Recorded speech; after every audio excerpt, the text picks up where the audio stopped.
श्रीमद् भागवत महात्म्य भाग 3। श्रीमद् भागवत महापुराण। जिस प्रकार आग गीली, सूखी, छोटी, बड़ी सब तरह की लकड़ियों को जला डालती है, इस प्रकार यह सप्ताह श्रवण मन वचन और कर्म द्वारा किए हुए नए पुराने छोटे बड़े सभी प्रकार के पापों को भस्म कर देता है। भला जिसके प्रभाव से जड़ और सूखे हुए बांस की गांठें फट सकती हैं, उस भागवत कथा का श्रवण करने से चित्त की गांठों का खुल जाना कौन बड़ी बात है। सप्ताह श्रवण करने से मनुष्य के हृदय की गांठ खुल जाती है, उसके समस्त संशय छिन्न भिन्न हो जाते हैं और सारे कर्म छिन्न हो जाते हैं। यह भागवत कथा रूप तीर्थ संसार के कीचड़ को धोने में बड़ा ही पटु है। विद्वानों का कथन है कि जब यह हृदय में स्थित हो जाता है तब मनुष्य की मुक्ति निश्चित ही समझनी चाहिए। जिस गति को लोग वायु, जल या पत्ते खाकर शरीर सुखाने से, बहुत काल तक घोर तपस्या करने से और योगाभ्यास से भी नहीं पा सकते, उसे वे सप्ताह श्रवण से सहज में ही प्राप्त कर लेते हैं। इस परम पवित्र इतिहास का पाठ चित्रकूट पर विराजमान मुनीश्वर सांडिल्य भी ब्रह्मानंद में मग्न होकर करते रहते हैं। यह कथा बड़ी ही पवित्र है, एक बार के श्रवण से ही समस्त पाप राशि को भस्म कर देती है। यदि इसका श्राद्ध के समय पाठ किया जाए तो इससे पितृगणों को बड़ी तृप्ति होती है और नित्य पाठ करने से मोक्ष की प्राप्ति होती है।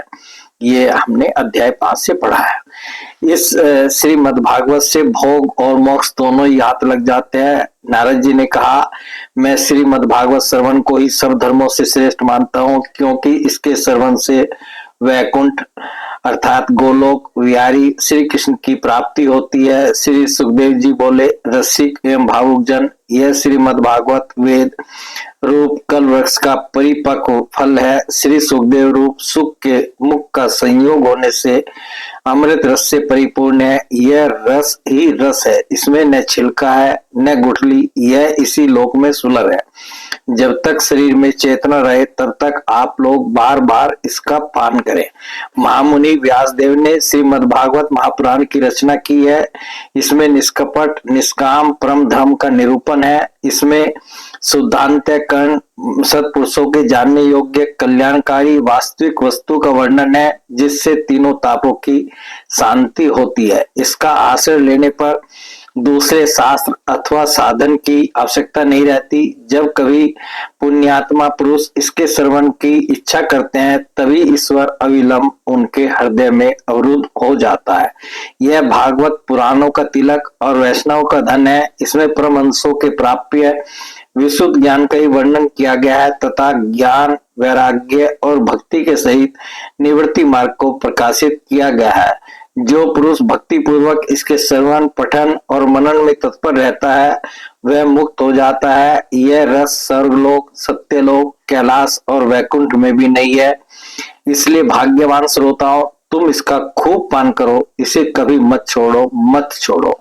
सुखदेव जी ने भक्ति को उसके पुत्रों सहित अपने शास्त्र में स्थापित कर दिया। इसी से भागवत का सेवन करने से श्री हरि वैष्णवों के हृदय में आ विराजते हैं।